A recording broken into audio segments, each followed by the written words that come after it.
Crônicas, capítulo 3, a construção do templo começa.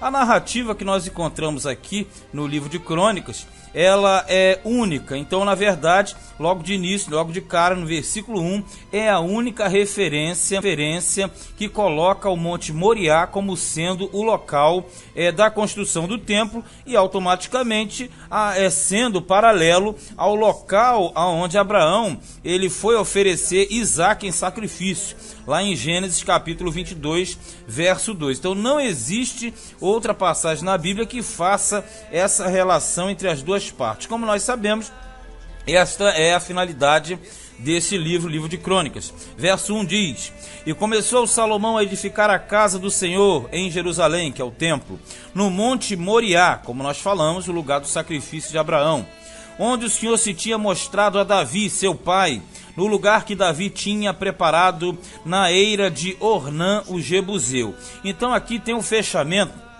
do local do templo, que automaticamente era o mesmo local onde Abraão ia oferecer Isaque sacrifício, também como o lugar em que Davi ele teve a visão do anjo, comprou o terreno de Ornã, Jebuseu, e ali passou para Salomão construir o templo. Então não existe outra passagem na Bíblia semelhante a essa aqui, unindo as três atividades do mesmo local.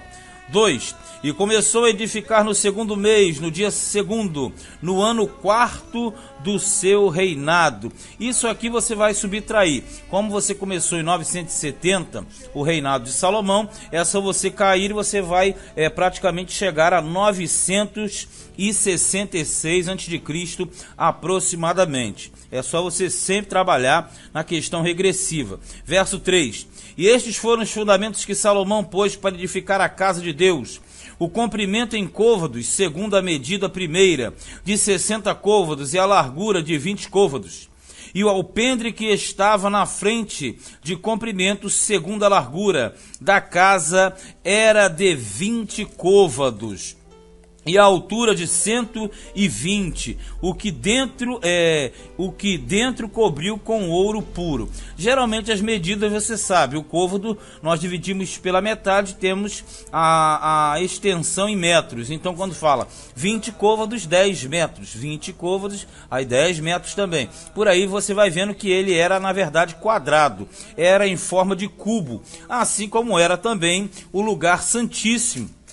E até a Nova Jerusalém. Nós sempre trabalhamos com essa questão do quadrado, da forma cúbica, sempre encontrada nas questões relativas a santuários, a templos e dimensões específicas relativas a Deus.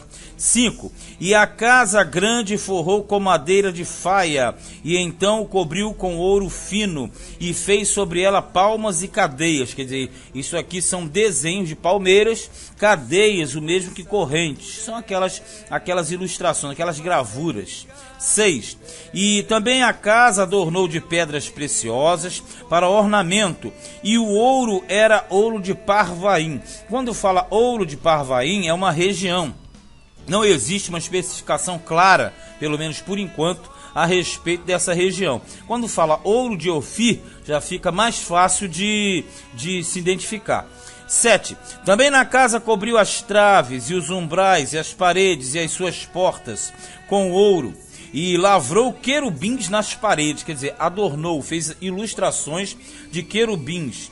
Fez mais a casa da santidade das santidades, cujo comprimento segundo a largura da casa era de 20 côvados, 10 metros, e a largura de 20 côvados, 10 metros.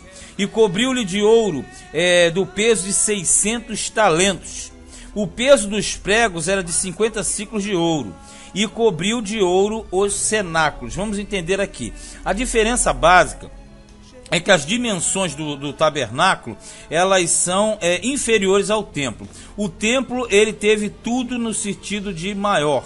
Aqui no versículo 4, quando fala do alpendre, e o alpendre nós sabemos que é a fachada ou o saguão, que é aquela entrada principal, geralmente nas construções antigas existiam nos palácios, até que mesmo no Brasil, naquelas edificações antigas, você sempre tem um saguão, que é uma faixa de entrada, para aí você entrar no pavimento principal. É exatamente aqui. Então quando você pega o sentido do saguão. Já percebeu? O saguão também ele era em forma cúbica. Ele também era em forma cúbica, ele era quadrado. E quando você chega no lugar santíssimo, ele também é quadrado, também em forma cúbica. Então, na verdade, era um sentido muito utilizado e difundido na antiguidade.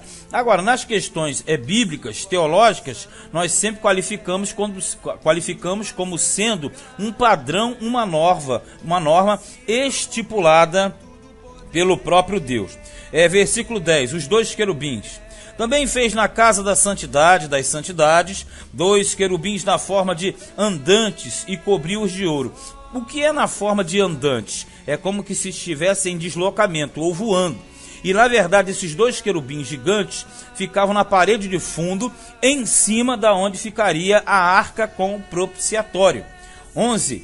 E quanto às asas dos querubins, o seu comprimento era de 20 côvados, 10 metros. A asa de um deles e de 5 côvados tocava na parede da casa, e a outra asa de 5 côvados tocava na asa do outro querubim. Isso quer dizer, tinha uma extremidade maior, que era de 10 côvados, e tinha uma extremidade menor, que era de 5 côvados. Então, na verdade, 10 côvados cai para 5 metros e 5 côvados para 2,5 metros. Então, a parte de dentro que tocava um no outro querubim era de 5. E já a parte externa era de 10 côvados, ou 5 metros. E a outra asa de 5 côvados tocava na asa do outro querubim. Também a asa do outro querubim era de 5 côvados e tocava na parede da casa. Era também a outra casa de 5 côvados e estava pegada à asa do outro querubim. E as asas desses querubins se estendiam 20 côvados e estavam postos em pé. E os seus rostos virados para casa, quer dizer, virado para casa no sentido de olhando para baixo, olhando na direção onde ficaria a arca do concerto. Também fez o véu de pano azul e púrpura, e carmesim e linho fino, e pôs sobre ele querubins. Esse véu era aquele véu do tabernáculo que dividia o lugar santo do santíssimo, que agora é o véu que separa justamente o lugar santo, o novo lugar santo, do lugar santíssimo, também o novo lugar santíssimo. A diferença é que aqui as dimensões são maiores, então você tem a luminosidade adentrando ao ambiente, coisa que não acontecia no tabernáculo, porque o templo, com as dimensões maiores, tinha mais luminosidade. Versículo 14, também fez o véu, já foi o 15, fez também diante da casa 2 colunas de 35 côvados de altura, e o capitel que estava sobre cada uma era de 5 côvados. O capitel, você lembra, é o adorno, é o enfeite, é o remate das colunas. Também fez as cadeias, como no oráculo, e as pôs sobre as cabeças das colunas. Fez também 100 romãs, é o desenho da romã, as quais pôs entre as cadeias. E levantou as colunas diante do templo, uma à direita e outra à esquerda. E chamou o nome da que estava à direita, Jaquim, e o nome da que estava à esquerda, Boaz. Para quem não lembra, nós já falamos disso no livro dos reis, Jaquim significa Iavé estabelece. E já Boaz significa na força de Iavé. Isso é a forma abreviada, tem a forma extensa que eu não vou passar aqui, até porque já foi no livro de reis. Lá tem uma outra narrativa. Aqui você já percebeu que a narrativa é muito objetiva. Nós já chegamos ao final do capítulo 3. Então não existe aquela divulgação dos atos políticos. A divulgação principal, você percebe, é da obra em si, da dedicação do rei em fazer, da construção, dos elementos que fazem parte da construção, mas não muito detalhes. Os detalhes eles não ficam aqui, não permanecem aqui. É uma visão de crônicas justamente para que a narrativa seja sempre presa, mas a questão espiritual, a questão sacerdotal que faz parte da exigência de Deus para esse livro. Então aqui, nesse capítulo de número 3, você verifica que nós chegamos rapidamente nas colunas. Lá no livro de Reis já demora muito para chegar nas colunas. São capítulos enormes. E aqui em Jaquim e Boaz são aquelas 2 colunas principais da entrada do templo. Inclusive, todos os templos da antiguidade geralmente possuíam o quê? duas colunas principais, que eram a base, como o caso de Sansão, quando derrubou o templo de Dagon, lá no capítulo 16 de Juízes, você também encontra duas colunas principais que sustentavam os templos antigos. Outra questão também que nós comentamos, mas falamos rápido, é a questão do capitel. O capitel era o remate, aquele enfeite da coluna, que nós verificamos muito em filmes, aquela tipo uma cebola, né, uma ornamentação, tanto em forma de cebola como quadrada também, ou de outras dimensões, outras formas geográficas, né? Tem triângulo, tem várias formas ali que eles colocavam. Então, quando fala capitel, é o remate das colunas. No caso aqui, duas colunas, Jaquim e Javé estabelece, e Boaz na força de Javé. Este foi segundo livro de Crônicas, capítulo de número 3.